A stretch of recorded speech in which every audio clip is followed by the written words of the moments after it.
Sarah, the metal theologian. Yeah, I was just getting ready to put this on because I usually put on a record before I start the video, but look at this, man. That's cool. People complain about colored vinyl, and I've said on this channel before, just like if something's like red vinyl or whatever, I don't really give a shit, and the novelty of that kind of wore off a long time ago. But if someone's going to do something cool with it, I mean, come on, right? You're just denying the obvious if you're getting mad about that. I've kind of been listening to a lot of Slough. So, yeah. Hence this pick, since I just kind of gave it away. This is probably my favorite one. Atavism. I suppose this came about right around the time when I was really getting into this band. Sort of aware of them for a while. Then I think I saw them live the first time I ever heard them. Could be wrong about that. It's been so long at this point. But, yeah, back then, that was kind of before I really got into sort of newer bands so much, newer bands, and now it's, 20 years old too, but, I was kind of stuck in the 80s even more than I am now when it comes to the metal that I liked, and, so I don't know, I kind of had to be, like, cajoled, but, like, these guys were just so fucking good, I got won over, so I scooped up the records when I saw them, so, the one that I've been playing the most has actually been, it's so ridiculous with this shirt on, but it's been this one. And great job on the vinyl on this one too. But yeah, I mean, come on, man, look at that. Yeah, the ones that I always kind of heard. I don't know, maybe there's just my head canon here, but the ones that always seemed to me to be held in the highest regard were Atavism, Traveler, and Down Among the Dead Men. And of those three, Traveler was the one that I kind of had the most trouble getting into. So I've been playing this one the most lately, just to sort of, give it a few more listens and sort of a little bit more intently. I mean, also I'm doing other shit too, But just sort of taking it a few times and giving me a little more space to grow on me, I guess. And I mean, I already knew it was a great record, you know what I mean? And sitting here wanting to say, that's a fucking great record, right? I already knew that. But, like, it's growing on me, too. And I don't know, man. Slough is just one of those bands. I mean, here's Down Among the Dead Men, too. With the Errol Otis artwork. It was one of the original artists from the original Monster Manual from the late 70s when that came out. So there's a little bit of trivia in case you know about that cover. I don't know how they scooped him in, but... that's one of my favorite band photos ever. Like, I tend to know, I normally tend to kind of frown on band photos because they tend to just, people kind of look like chodes or whatever. But if you're going to hold an egg, I can get behind that shit. So yeah, Down Among the Dead Men. This has always been a favorite of mine. Sky Chariots is one of the first songs that really sort of won me over to the band. That's on this one. Warriors Dawn. Yeah, man, so much good shit.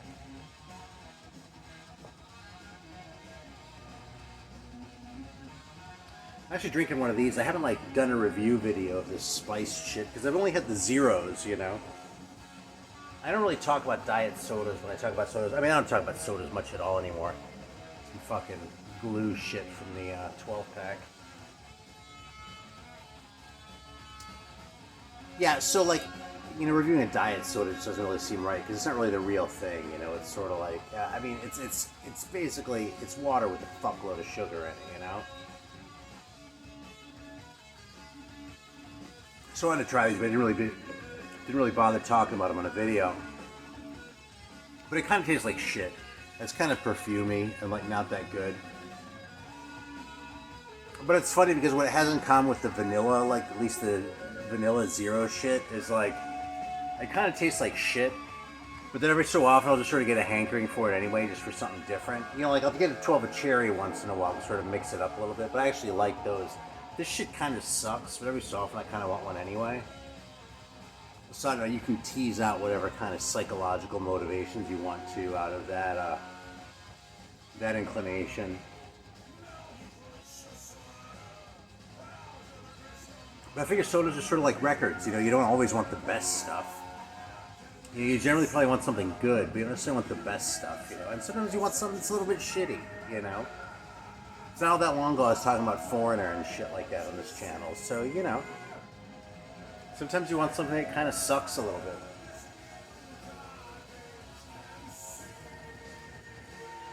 Yeah, and speaking of things that suck a little bit.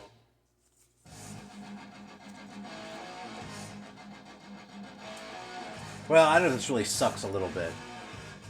So a few records, in a recent video there were a few records that people brought up in the comments section.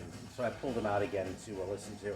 This one I don't think got mentioned directly, but someone said something that made me think of it. So I pulled up this Leather Angel record. Yeah, and this record kind of sucks, man. This sucks more than a little bit, I think. I mean, I guess there's nothing really wrong with it, except for the cover of Whole Lot of Love. I mean, come on, man.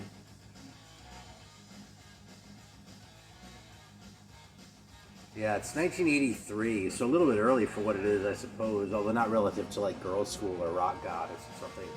I'm sure it had something to do with that Rock Goddess record, but this record's just kind of lame, man, you know? I don't know. It's not like a really expensive one when you come across it.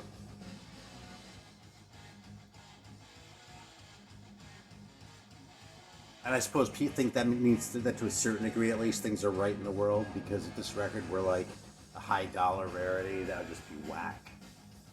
You know? Yeah, this one was a victim of a particularly shitty shipping job. It got seam splits on all three edges. See that shit?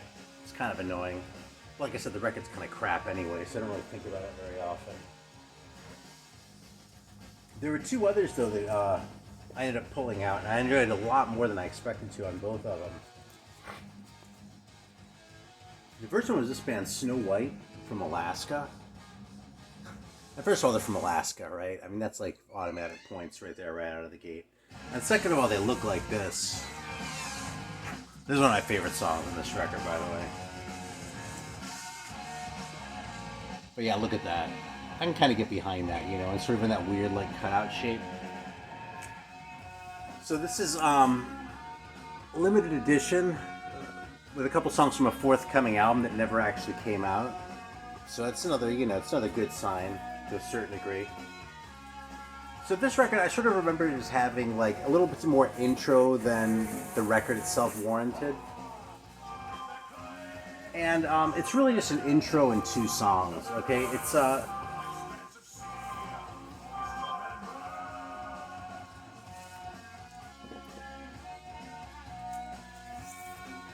cell distraction there. Yeah, like, it's an intro and two songs. And it's forwards on the first side and then backwards on the second side. So, I don't know, kind of stupid gimmick, really. I never actually tried playing the second side, but, yeah. That's okay, because it's going to be the same shit anyway, right? The songs on here, though, even though it's just the two songs, it's really good. And the intro is like a minute and a half long. In my head, it was like 3 or 4 minutes or something. So it's really not as overbearing as I sort of remember it as being. And the two songs that are on this thing are really good, you know, not quite at the same level as like the Child Saint record or something like that. But totally worth checking out. Yeah, Darkness Falling and New Messiah are the two songs. And yeah, they're pretty solid rockers. The other one, the one that surprised me even more, because I actually remembered not liking this record very much at all, was, well, I feel like building too much suspense here. This is the Castle Black record, which I'll show in just a second here.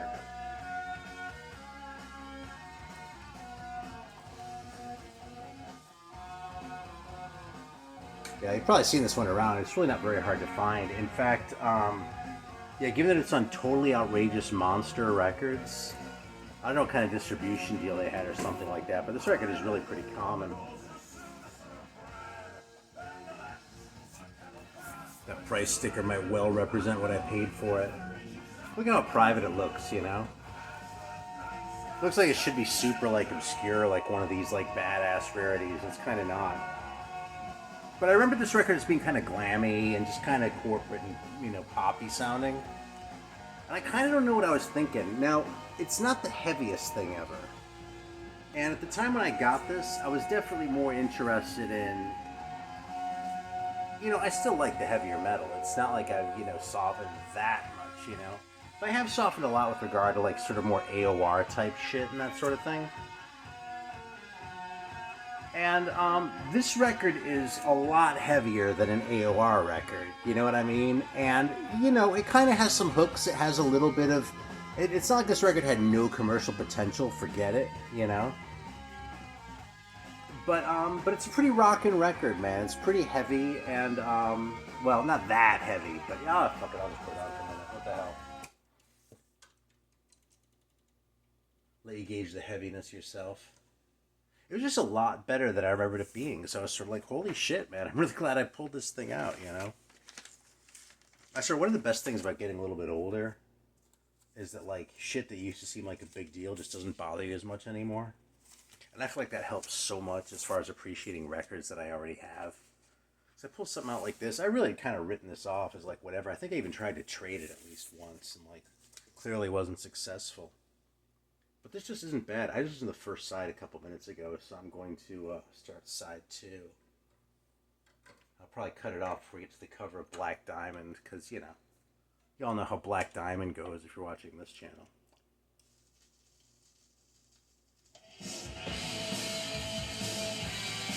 That's a pretty good riff, you know? Well, it's not quite the riff yet, the intro. You can kind of tell where they were kind of going for sort of something that might be commercially viable, but it's not so like, it's not like brimming over with like concessions to the major labels or to a radio airplay or anything like that, you know. It's still definitely, you know, metal record. Not a very strong singer, but, you know, he's functional. It's not like there's anything wrong with him. It's just he's not like, you know, one of these epic singers, you know. More sort of like from the Vince Neil, you know, mold.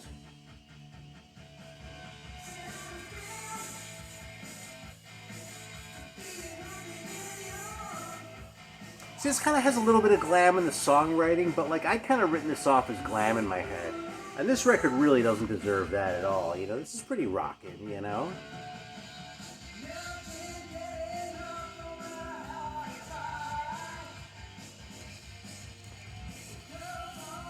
It's probably every bit as heavy as this one right here, which is probably a lot harder to find, you know. Out of the two records, this one's probably more cringe as far as like Can't Keep Her Satisfied and fucking Nowhere Fast and shit like that. There's a real Chromie D special, this record right here. Fucking Asylum, Nowhere Fast, but you know, big logo on the cover. I can't resist that shit.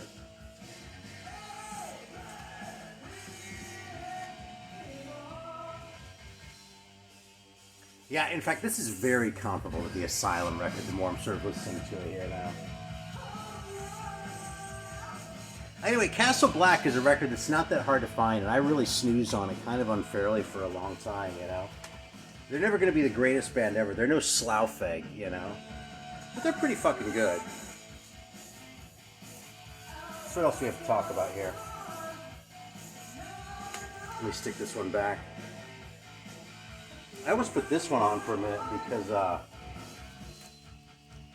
this record's so good I kind of wanted to hype it, but this is actually on a big label in South America. There's a polygram release, and sometimes those get dinged like in weird places. And I can't stand the idea of my Argentine viewers not being able to watch my shit. So it's Rata Blanca from Argentina. This is the second record. And I mean, I'd kind of heard of these guys before, but I gotta give credit to Merciful Metal for really putting these guys on my radar in earnest.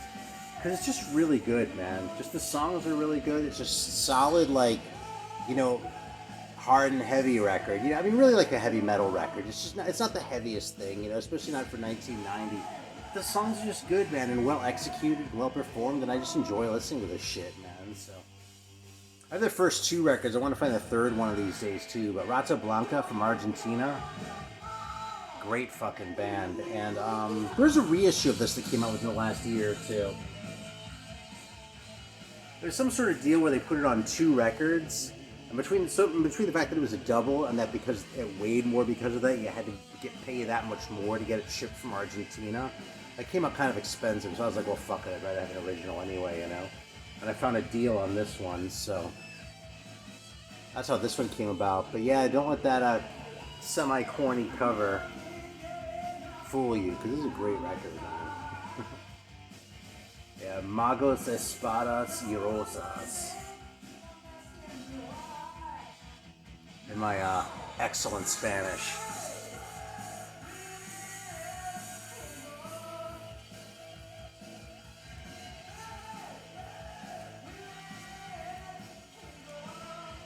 Hey, here's a record that's wimpier than that one, man. Fucking Revenge from the UK. I was curious about this one because if you know that new wave of British heavy metal, that bootleg CD series that came out that turned a lot of people like me onto a lot of the more obscure bands from the era, they're supposedly from Japan, but you know, who the hell knows, you know? On one of the later volumes of it, though, they had a song by this band, even though this is like 85 or something already, so it's kind of late, but I was curious. I actually hadn't heard the song, but this came up cheap, so I was like, oh, fuck, I'll give it a shot. And, I mean, it kind of sucks. But it kind of sucks in a way that's really kind of charming. Like, I can't recommend the record in good conscience, you know?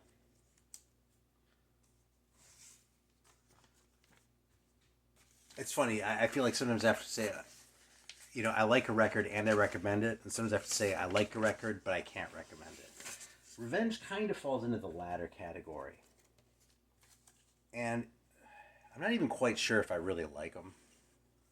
But I think I kind of do.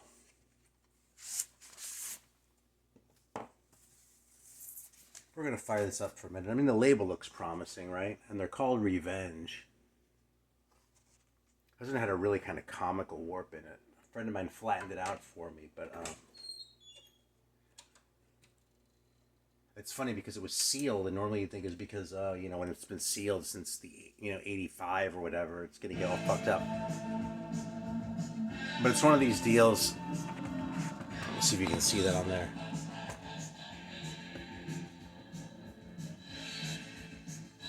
You know, it's not like it got a dish warp or something from or you know, sort of an even warp from shrink wrap that was overly tight. In fact, it was shrink wrap, but it was really loose. Shrink wrap was one of those deals where it's, you know, I don't know, maybe they shrink wrapped it, you know, at the import shop or something like that, as opposed to when it came from overseas.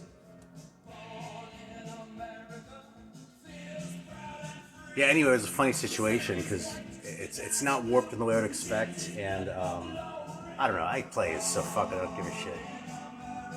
You know, it's not that heavy and like kind of. I mean, really kind of corny, but it kind of makes me smile. So, you know, what are you gonna do? You gotta take your fucking laps where you find them, right?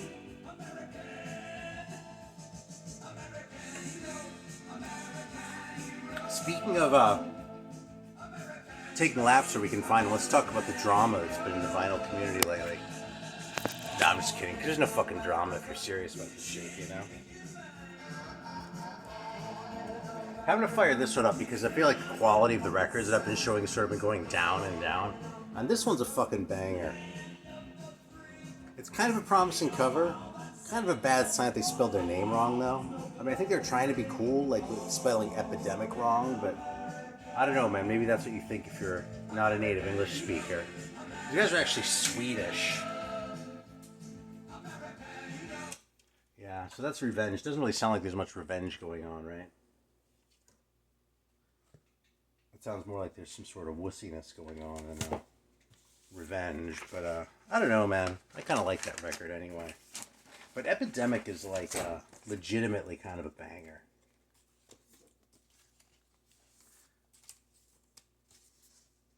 From this one, I almost get vibes of like a slowed down thrash band. You know, that sort of meaty aesthetic, but without the speed. There's some kind of fast parts in this too, as I recall, though. Yeah, let's give this one a minute here, though.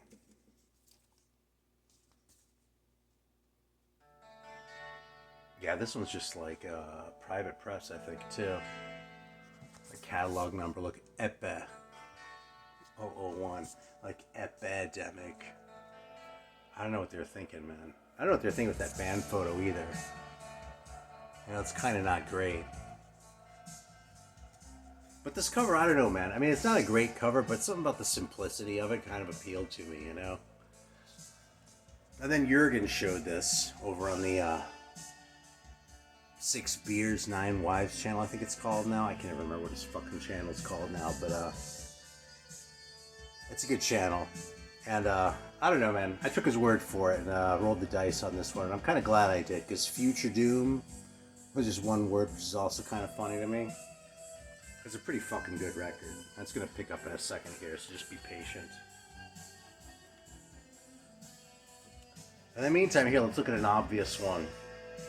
Last time I was talking about that Matako Paz band, and some people were pointing out that the intro for one of the songs sounded just like Bark at the Moon. I didn't think it sounded exactly like Bark at the Moon, but it sounded enough like Bark at the Moon that I had to pull it out. So this is a really good record. This is another one. See, this is another thing with like me mellowing a little bit over the years. When this record was out, like in the 80s, I thought it was bullshit, you know? I mean, I was also less likely to be impressed by fucking Ozzy dressed up as a Wolfman. You heard what I mean? It's not that fast, but it kind of has that thrash guitar sound. And it has that meat, you know, that sort of chunk to it, you know, which I really dig. Anyway, this record does not have that. And I kind of thought everything after Diary of a Madman was crap, but I've really come around on this one. I have not yet come around on The Ultimate Sin, and I shouldn't even leave the word yet in that sense. I should, like, edit that out in post or something. Because, you know, post is something we do around here. But yeah, man. Yeah, this isn't, like, all killer and no filler, but it's mostly pretty good, you know?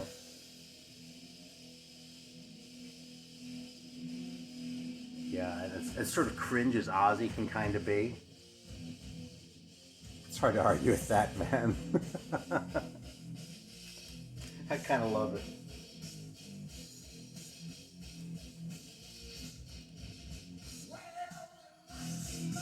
So they're going for the classics. Here's another one I pulled out, man. This is probably my favorite Y&T record here. And it's kind of, definitely has a lot of 70s still going on in this record. I mean, this is like 79 or 80, this one anyway. It's their second LP. 78. Yeah, that's another band I used to hate that I kind of came around on in a big way. Like with Y&T, I feel like the ones that are actually like Y&T records, like, what's the one called with the fucking black, like, lion guy on it? It's called Black Lion or something. You know what I'm talking about. Black Tiger. Some shit like that. Yeah, I pulled that one out recently, and I wasn't really in the mood for it. I was like, man, this is bullshit, you know? But, when I got that record, I was in the mood for it, and I played that thing over and over, so, you know.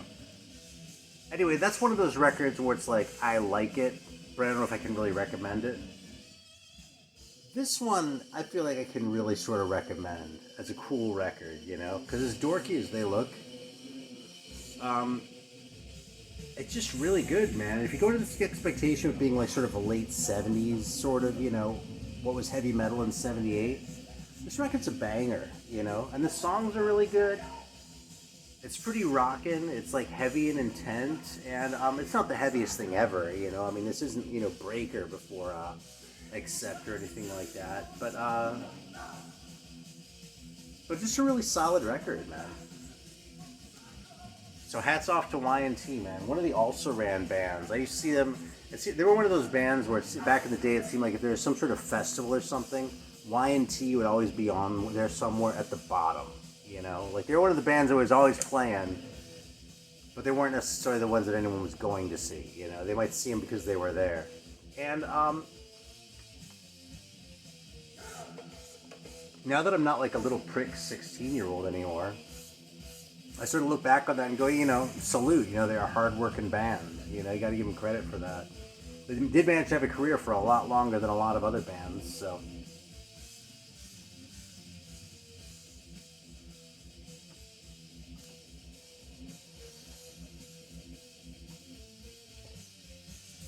Here's what I was curious about because I've been interested in shit that's not all that heavy, and this one had a reputation for being not all that heavy. Magic with a K. And yeah, I don't know where these guys are from. I wouldn't say they're Canadian. They kind of look Canadian. No, they don't look Canadian. They just look funny. And they're probably about as heavy as that font. Which is to say, not really that heavy, but not total wimps either, you know? This is kind of more just like a regular sort of hard rock record with a lot of kind of prog moves. It's not as proggy as some of the reviews I've read would sort of lead you to believe necessarily. And I mean, there are 11 songs on this, you know, so that's a little bit short for like full-on prog anyway, you know? You can't fit 11 like full prog songs onto one LP, you know, let's be honest. So, with that in mind, it's a pretty satisfying listen, you know. This thing hasn't hooked me in completely yet, but I'm definitely not mad at this record. And another thing that I'm kind of have a soft spot for is the three-piece, again, not prog band, but sort of prog in intent, you know what I mean? Like, I've never been the biggest Rush fan, but I've always kind of appreciated they're playing that kind of music as a three-piece, because usually you just need more people to pull that kind of shit off. So anyway, I am not comparing these guys to Rush, by the way, because they really don't sound like Rush. And frankly, if they sounded more like Rush, I'd probably like them less. They kind of just sound like Magic, which isn't to say super unique or anything like that. But, you know, kind of a fun listen. And, I mean, you see how straight he's wearing his glasses? Like, it's a little bit crooked. The record's about as heavy as that. Like, it's kind of a little bit off, like the heaviness level where you maybe want it, but it's okay. You know, he gets away with that shit, and Magic gets away with it, you know? It's pretty thrashy at this point, right? There's some speed on here a little bit in places, but yeah, Epedemic, man. It's a good band.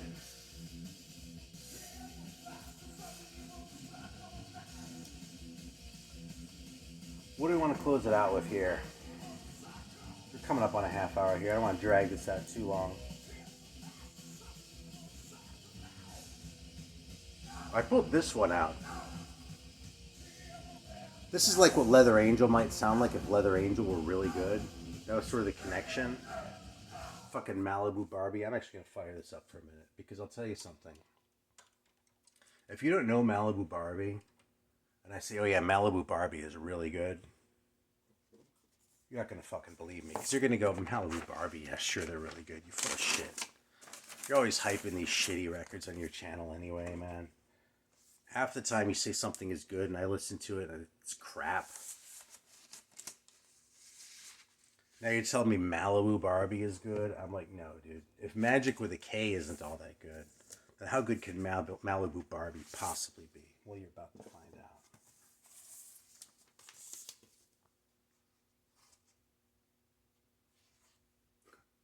Gotta love the label. Whoa, I haven't played this one in a while. It's been long enough that I should probably actually clean it. Yeah, I think this is all... No, you know something? I was going to say, I think this is all they did. I think they actually made a 7-inch, too. I think this plays at 33, but I'm not even sure. So, we're going to find out together.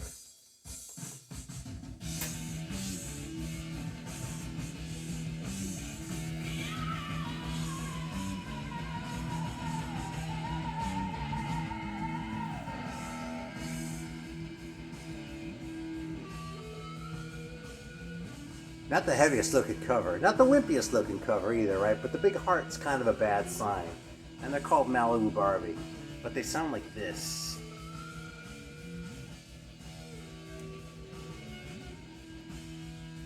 Yeah.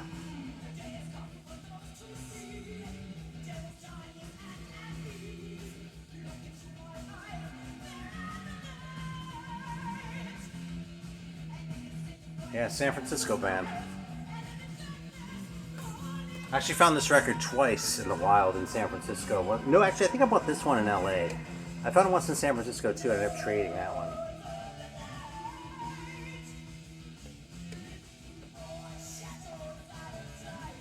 So there you go. This is the little sort of closer to remind y'all. But sometimes you can judge someone by the cover, but sometimes you gotta just fucking roll the dice anyway, because sometimes you're really pleasantly surprised. This Malibu Barbi is awesome. This blows away probably 2/3 of the records I've shown tonight.